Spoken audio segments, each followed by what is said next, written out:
Mesdames et messieurs, bonjour à toutes et à tous, bienvenue à vous tous, shalom, shalom. Eh bien, aujourd'hui, nous allons entamer la quatrième et la dernière partie de notre message délivrance des calamités avec l'apôtre Joshua Selman. Mesdames et messieurs, si vous voulez vraiment comprendre ce message, eh bien, je vous recommande de faire recours à la première, à la deuxième et la troisième partie. Vous serez vraiment richement édifié par ce message, parce que ce message nous apprend les raisons pour lesquelles les calamités, les problèmes, les pertes surgissent dans la vie des hommes. Nous avons appris à travers ce message que plusieurs fois, ou encore la plupart du temps, en fait, nous invoquons par nous-mêmes les calamités dans nos vies. Nous invoquons par nous-mêmes les problèmes dans nos vies, à travers nos actions, à travers nos dires, à travers nos négligences, nos insouciances de plusieurs manières. Et nous avons découvert un peu pratiquement toutes les sortes de façons par lesquelles nous invoquons, d'accord, ces problèmes, les calamités, les pertes dans nos vies. Nous avons compris à travers les volumes ou les parties précédentes de ce message que, eh bien, les pertes sont bien possibles et c'est réel. Les problèmes, les calamités, les désastres sont bien possibles et c'est bien réel. Nous avons appris que, mais nous servons un Dieu qui a le pouvoir de nous délivrer des calamités et de nous restaurer. Nous avons utilisé quelques histoires tangibles de la Bible pour définir ou pour démontrer combien Dieu a le pouvoir et la capacité de nous délivrer de toute forme de calamité, de perte, de détresse et nous restaurer. Alors, nous avons ensuite commencé à travailler sur les différentes raisons qui poussent les hommes à se retrouver dans des situations désastreuses. Alors, nous avons découvert que, premièrement, le manque de discernement amène les hommes à se retrouver dans des calamités, dans des problèmes, à subir des pertes. Deuxièmement, la négligence. Troisièmement, l'ignorance. Quatrième clé, la mauvaise utilisation ou l'abus. Alors, comment est-ce que comment est-ce que ces éléments s'expliquent? Je vous recommande alors de faire recours rapidement à la première, à la deuxième et la troisième partie de ce message et vous comprendrez mieux parce que ce message va vraiment vous éclairer et vous permettre d'éviter certains problèmes, d'éviter de vous créer certaines histoires, d'éviter de vous retroubler, d'éviter de vous retrouver dans des situations désastreuses. Alors, la cinquième raison pour laquelle les gens subissent des calamités, des pertes et des tragédies, c'est à cause des attaques maléfiques, les manipulations maléfiques. Mesdames et messieurs, vous devez savoir que le diable n'est pas votre ami. Le diable tuera tout ce qu'il faudra tuer. Il détruira tout ce qu'il faudra détruire. Le diable est déterminé à détruire tout ce qui est bon ou tout ce qui semble bon. Du moment où vous vivez sur la terre et que vous avez confessé Christ et que vous vous dites appartenir au royaume de Dieu, le diable fera tout. Il est déterminé pour détruire tout ce qui vous concerne. Votre famille, tout ce qui vous concerne. Votre ministère, vos enfants, vos affaires, vos relations. Vous verrez bien qu'il est bien dit clairement dans Jean 10, 10. Le voleur vient seulement pour voler, pour tuer et pour détruire. Et c'est cela même la mission du diable. C'est cela même la mission de Satan. Quand le diable s'en prend à une vie, il veut tout voler, il veut détruire, il veut tuer. De la même façon que Dieu a prévu vous bénir d'opportunités, c'est ainsi que le diable également est programmé pour voler. Je vous cite quelque chose ou quelques éléments que le diable vole. Le diable vole vos années, il vole vos relations, il vole les destins, il vole les opportunités, il vole votre temps, il vole vos convictions, il vole des ressources, il vole votre esprit de discernement, il vole même votre habileté à voir. Vous savez que les voleurs, normalement, quand les voleurs entrent dans la maison de quelqu'un, ils sont venus avec un but spécifique. Soit ils sont venus pour prendre votre argent, soit ils sont venus pour prendre des trucs matériels. Et quand ils viennent juste pour ce pourquoi ils sont venus et ils s'en vont. Mais le diable ne fonctionne pas ainsi. Quand le diable s'en prend à une vie, le diable veut tout prendre. Il vole votre joie, il vole votre satisfaction, il vole votre paix. Tout ce qui est vous, le diable veut voler. Comment savoir que le diable a visité quelqu'un? Eh bien, vous verrez clairement des traces dans la vie de ce dernier. La vie de ce dernier sera toujours marquée par des douleurs, toujours marquée par des tragédies, des problèmes, des calamités, des souffrances. Quand le diable pénètre par exemple un foyer qui a l'habitude d'être en paix, un foyer qui a l'habitude d'être calme et dévoué, dédié et engagé dans les choses de Dieu, laissez seulement le diable pénétrer ce foyer. En un seul jour, vous verrez le changement drastique. Parce que le diable en fait prendra le temps de programmer des malheurs en utilisant des trucs insignifiants, des raisons qui n'ont ni queue ni tête, simplement pour diviser, pour détruire ce foyer. Quand le diable entre dans une vie, vous verrez toujours sa signature.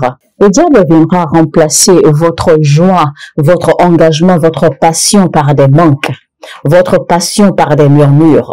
Il va remplacer votre joie par des peines. Mais sous l'onction de ce message, vous qui écoutez ce message, je prie pour vous.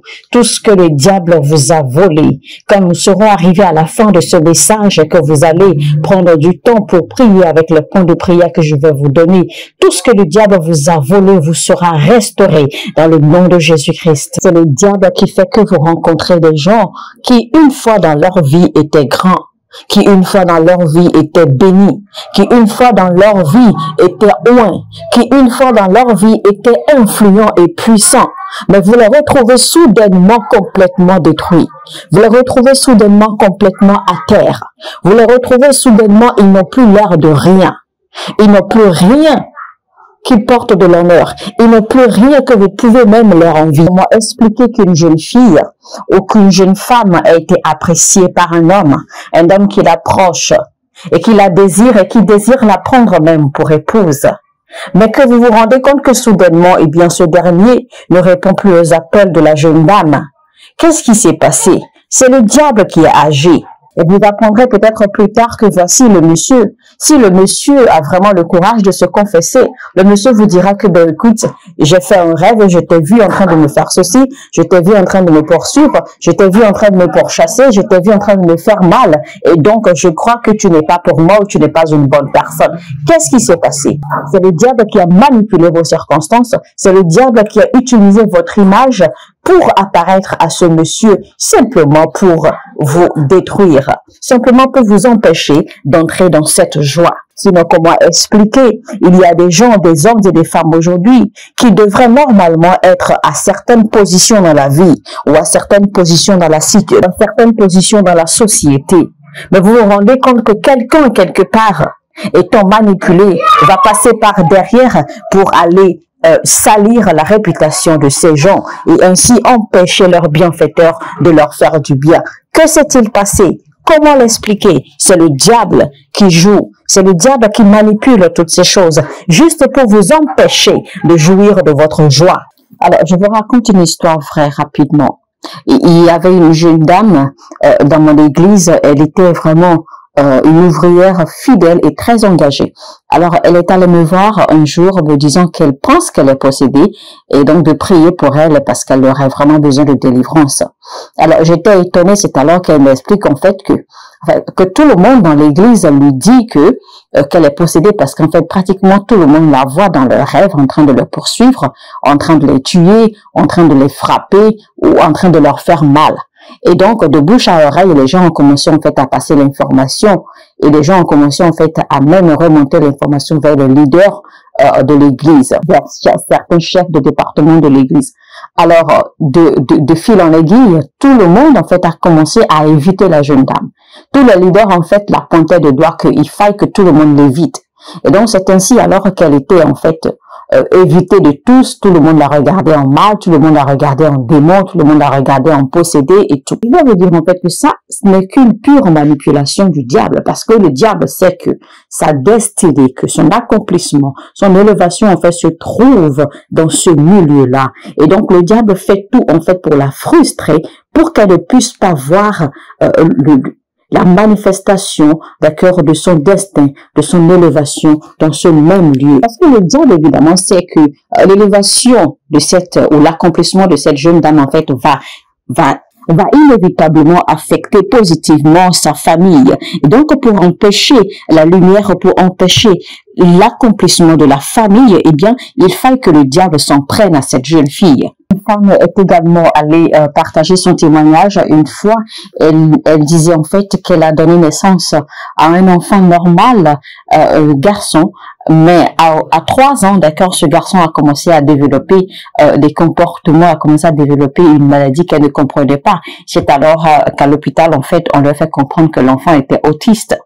Mais elle dit, mais elle n'a jamais donné naissance à un enfant autiste. Son enfant a toujours été normal, que donc cette maladie, en fait, est venue soudainement. Alors, on a commencé à essayer de traiter l'enfant. Et donc, cette femme, en fait, par négligence, eh bien, a simplement accepté le fait que l'enfant était vraiment autiste. Et donc, par négligence, en fait, elle se disait que, bon, voyons, avec le temps, peut-être en grandissant, que cela allait disparaître. Vous voyez un peu ce que la négligence peut également causer dans la vie de quelqu'un. Au lieu que cette femme se tienne immédiatement en prière pour se lancer à l'attaque du diable immédiatement sur la vie de son enfant. C'est alors que je fais comprendre à cette femme que, écoute, madame, tu n'es pas juste une mère, tu n'es pas simplement une femme, une épouse, mais tu es également un prêtre. Tu es une prêtresse dans la maison de Dieu, et donc tu représentes l'autel divin de l'Éternel. Et donc tu devrais te comporter en prêtre en ce qui concerne la vie de tes enfants, parce que chaque attaque que le diable lance dans la vie d'un être humain, eh bien ce n'est que la première partie, parce que quand le diable commence, il ne finit pas tout de suite, il commence simplement par quelque chose, et quand vous voyez que le diable commence par quelque chose, attendez-vous à en avoir davantage et même de pire. Et donc, chers amis, tant que vous permettez au diable de jouer avec vous, eh bien il jouera avec vous à volonté. Je vous assure, mesdames et messieurs, les attaques démoniaques sont réelles. Elles existent bel et bien. Le diable attaque les hommes. Le diable s'en prend aux églises. Il s'en prend au ministère. Il s'en prend aux affaires. Il s'en prend au foyer, aux familles. Et je dois également vous informer qu'il y a des démons, des esprits qui sont mandatés pour régner sur des territoires. Il y a des esprits qui sont mandatés généralement pour s'en prendre à la vie des chrétiens, juste pour empêcher le but, la volonté de Dieu de s'accomplir. Il y a même des esprits et des démons qui sont mandatés juste, c'est-à-dire spécifiquement pour suivre des manteaux, pour suivre ou pour combattre des grâces. Toute personne qui porte des grâces particulières ou qui porte un manteau particulier pour une génération, eh bien, aura toujours affaire à ces esprits particuliers qui sont mandatés pour cette mission ou pour ce travail. Il y a des esprits et des démons qui sont mandatés spécifiquement pour suivre des églises, c'est-à-dire pour suivre des ministères. Je sais que certains d'entre vous qui écoutez ce message maintenant, vous êtes peut-être au milieu de certaines situations que vous ne comprenez pas. Des problèmes, des mystères, des batailles, des combats que vous ne comprenez pas.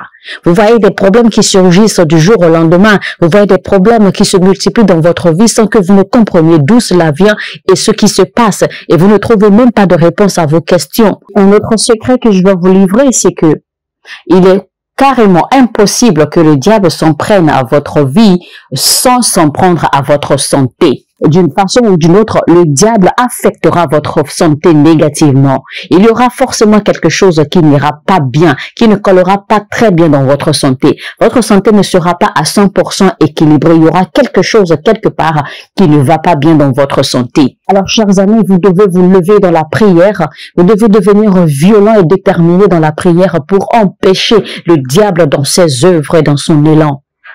La Bible déclare que depuis le temps de Jean-Baptiste, que le royaume de Dieu est devenu violent et que c'est seulement les violents qui s'en accaparent. Votre ministère ne réussira jamais à moins que vous l'obligez à réussir. Vos finances ne vont jamais croître et ne seront jamais stables à moins que vous les obligez. La Bible dit que ce sont les hommes forts qui maintiennent la richesse. Vous devez connaître comment commander la manifestation de votre portion. Alors, je vais vous donner quelques clés, d'accord, pour votre délivrance totale. Parce que connaître seulement les plans de Dieu ou connaître seulement la volonté de Dieu ou ce que Dieu veut faire dans votre vie ne va pas les amener en manifestation. Vous devez non seulement connaître la volonté de Dieu, mais également les stratégies pour faire manifester cette volonté. Il y a beaucoup de personnes qui ont le privilège et la grâce de connaître les plans de Dieu pour leur vie, de savoir ce que Dieu veut faire dans leur vie à tel moment ou à tel moment. Mais le mal, c'est que ces gens n'arrivent pas en fait à connaître la stratégie ou la façon pour manifester cette chose que Dieu désire faire dans leur vie. C'est la volonté de Dieu, plus les stratégies de Dieu, qui va manifester les dimensions de Dieu dans votre vie. Alors, la volonté de Dieu plus vos stratégies ne marcheront pas. C'est plutôt la volonté de Dieu, plus les stratégies de Dieu. C'est ça qui va marcher et non vos stratégies. Et vous devez savoir que quand Dieu révèle sa volonté, il ne révèle pas en même temps les stratégies pour accomplir la volonté. Donc, il vous revient à vous de patienter après que vous ayez reçu les plans de Dieu, la volonté de Dieu pour vous. Vous devez maintenant patienter et attendre jusqu'à ce que les stratégies vous soient révélées. Et les stratégies doivent venir de lui pour que vous puissiez les mettre en pratique pour voir la manifestation de ce que Dieu désire. Ce n'est pas parce que vous avez reçu ou que vous connaissez la volonté de Dieu que vous devez commencer à courir avec et commencer à développer ou à déployer des stratégies par vous-même. Cela ne marchera pas. Alors, quand Dieu te dit de commencer une église, permets-lui alors de revenir te dire comment il veut que tu bâtisses l'église, comment il veut que l'église soit présentée, ce qu'il veut que tu fasses. Permets à Dieu de revenir te donner les instructions pas à pas. Quand Dieu te donne l'instruction de commencer une ONG, ne commence pas à développer tes propres moyens, tes propres stratégies pour pouvoir en fait créer l'ONG ou bien la faire grandir. Attends que Dieu te donne les plans à suivre. Attends qu'il te donne les stratégies à suivre pas à pas pour créer et pour bâtir et faire grandir l'organisation en question. Parce que Dieu ne va jamais te parler. Il ne va jamais te révéler sa volonté et ne pas te donner la stratégie pour l'accomplir. Alors, après avoir reçu la volonté de Dieu pour vous, vous vous mettez en action seulement quand il commence à vous donner les stratégies, par où commencer, par quoi commencer, quoi faire, comment faire, à quel moment faire. C'est seulement là que vous vous mettez en action. La plupart du temps, ce n'est pas que les gens n'arrivent pas à entendre Dieu. Les gens entendent Dieu et les gens reçoivent des plans et des volontés que Dieu leur donne. Mais le problème ici, c'est que les gens ne comprennent pas en fait que non seulement quand vous recevez la volonté de Dieu, eh bien vous devez également avoir la grâce d'attendre, de patienter jusqu'à ce que la stratégie pour l'accomplissement de cette volonté commence à venir et de lui. Parce que le moment où les stratégies commencent à venir, eh bien le miracle est sur le point de se produire. L'eau peut être transformée en vin, c'est vrai, mais par quel moyen? Par quelle stratégie? La mer Rouge pouvait se diviser en deux. Mais par quelle stratégie? Le Jourdain pouvait se diviser en deux. Mais quelle a été la stratégie qui a été utilisée? Tous les miracles qui se sont produits dans la Bible, si vous analysez bien, vous verrez que ça a été la volonté de Dieu plus une stratégie particulière qui a été appliquée à chaque miracle pour que le miracle se produise. Vous serez même étonné que Dieu peut avoir une volonté parfaite ou alors une même volonté pour deux personnes. Imaginez par exemple que vous êtes jumeaux ou que vous êtes mari et femme. Vous pouvez avoir à accomplir le même destin, mais les stratégies pour y arriver ne seront jamais pareilles parce que Dieu prépare des stratégies pour chaque individu selon comment il a fait l'individu et selon ce qu'il veut de l'individu et selon ce qu'il veut faire avec l'individu. Donc les stratégies viennent de façon singulière et les stratégies sont personnalisées.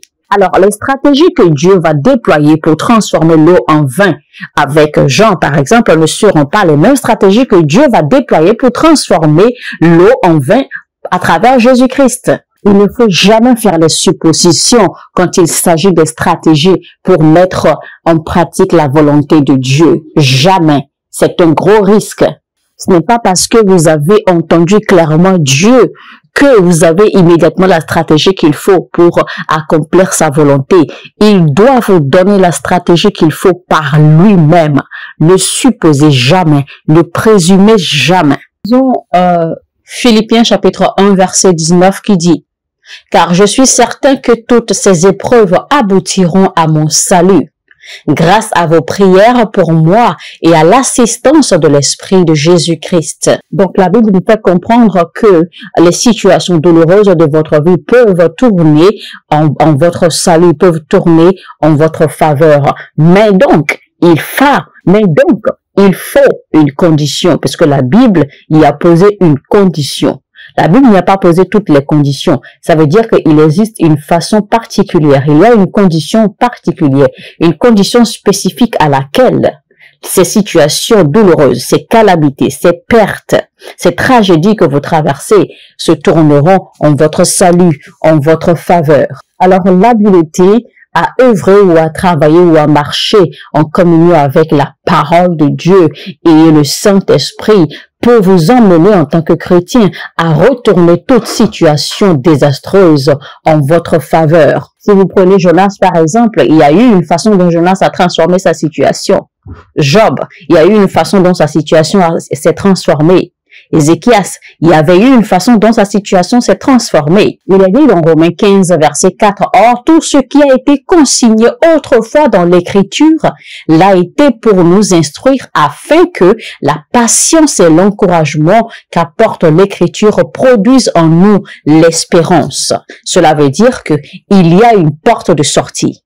Il y a une façon de s'en sortir. Peu importe comment tragique votre situation paraît, peu importe comment tragique, comment douloureuse ou désespérante votre situation, votre ministère, votre vie, votre foyer paraît, il y a une porte de sortie. Alors le verset dit clairement ceci: que toutes ces épreuves aboutiront à mon salut grâce à vos prières pour moi et à l'assistance de l'Esprit de Jésus-Christ. Donc, il n'a pas dit que ces situations tourneront, que ces désastres, ces tempêtes ou ces calamités tourneront en ma faveur par mes prières. Non. Mais ça a plutôt dit par la prière, par les prières de quelqu'un d'autre, c'est-à-dire par l'intercession de quelqu'un d'autre, d'une tierce personne pour vous. La première clé pour être délivré totalement des calamités, des pertes et des tragédies de la vie, eh bien, c'est un examen de soi.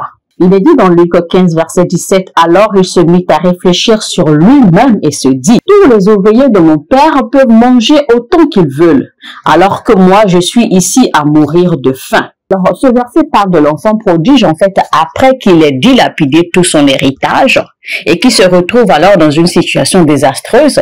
Alors, il revient en lui et prend pause et commence à se poser des questions. Il commence alors à se remettre en question. Il commence alors à analyser sa vie. Il commence alors à se poser des questions pour voir, mais où se trouve le problème? Qu'est-ce qu'il a fait? Qu'est-ce qu'il n'a pas bien fait? Qu'est-ce qu'il aurait dû faire qu'il n'a pas fait? Qu'est-ce qu'il n'aurait pas dû faire qu'il a fait? Pourquoi ces choses dans sa vie?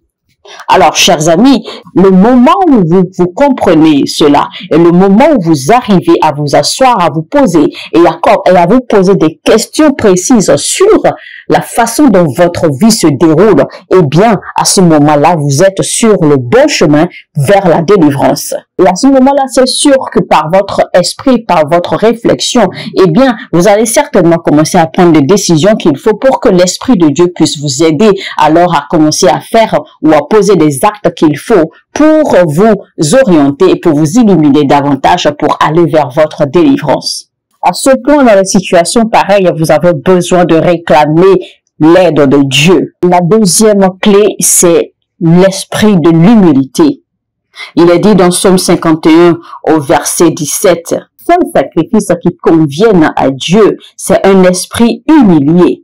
Ô Dieu, tu n'écartes pas un cœur brisé et contrit. » Un homme au cœur brisé, un homme au cœur humilié, un homme au cœur humble et qui arrive à se remettre en question pendant qu'il se retrouve dans des situations difficiles, dans des calamités, pendant qu'il subit des pertes, eh bien cet homme est bien sûr le bon chemin vers sa délivrance.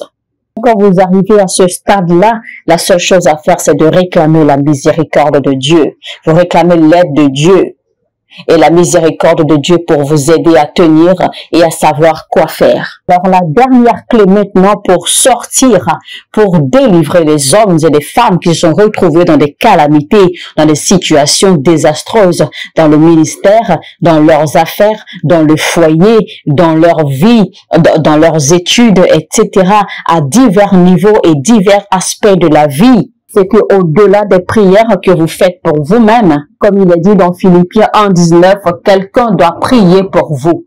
Quelqu'un doit intercéder pour vous. C'est-à-dire que vous devez vous soumettre à quelqu'un, peu importe la façon dont vous savez prier, même si vous pensez que vous êtes expert en prière, eh bien, dans ces conditions, vous avez forcément besoin de vous soumettre à une grâce. Vous avez besoin de vous soumettre à une grâce supérieure. Vous avez besoin de vous soumettre à une autorité spirituelle supérieure pour recevoir de leur prière, de leur intercession. Le ministère prophétique est l'une des clés majeures pour sortir les gens qui sont peut-être même au dernier mot de leur vie, les gens qui sont au dernier carrefour de leur vie, les gens qui pensent déjà que tout est fini pour eux. Le ministère prophétique est l'une des majeures clés pour renverser les situations. Donc, trouvez une grâce supérieure, mais selon la direction divine, pour vous soumettre. Et vous verrez comment vous sortirez de ces situations. Alléluia. Mesdames et messieurs, ce fut un réel plaisir d'avoir partagé ce message si émouvant et si édifiant avec vous. C'était donc la délivrance des calamités. 4e partie. Pour mieux comprendre ce message, faites recours à la première, la deuxième et la 3e partie et vous verrez comment édifiant et enseignant et instructif est ce message. Et surtout, si vous êtes édifié, si vous avez retenu quelque chose pour votre délivrance, eh bien, ne gardez pas ce message pour vous-même. Partagez-le au maximum. Si vous n'êtes pas encore abonné à cette chaîne, abonnez-vous maintenant, activez la cloche de notification. Partagez le lien de ce message au maximum, partout, sur tous les réseaux. Car il y a des gens, il y a plein de monde, il y a 90% des gens dans le monde et dans le corps du Christ qui souffrent de ces choses-ci par ignorance ou par abus, ou par mauvaise utilisation des opportunités et des grâces et des faveurs que la vie leur fait. Mesdames et messieurs, si vous voulez devenir un partenaire ou membre de cette chaîne, n'hésitez pas, regardez dans la description de la vidéo, vous verrez des liens qui conviennent, cliquez sur le lien pour devenir un partenaire ou membre de cette chaîne. Et si vous voulez soutenir notre œuvre, vous pouvez également envoyer des semences ou des offrandes, tout ce que vous souhaitez. Et sur ce, je vous dis que Dieu vous bénisse. Amen.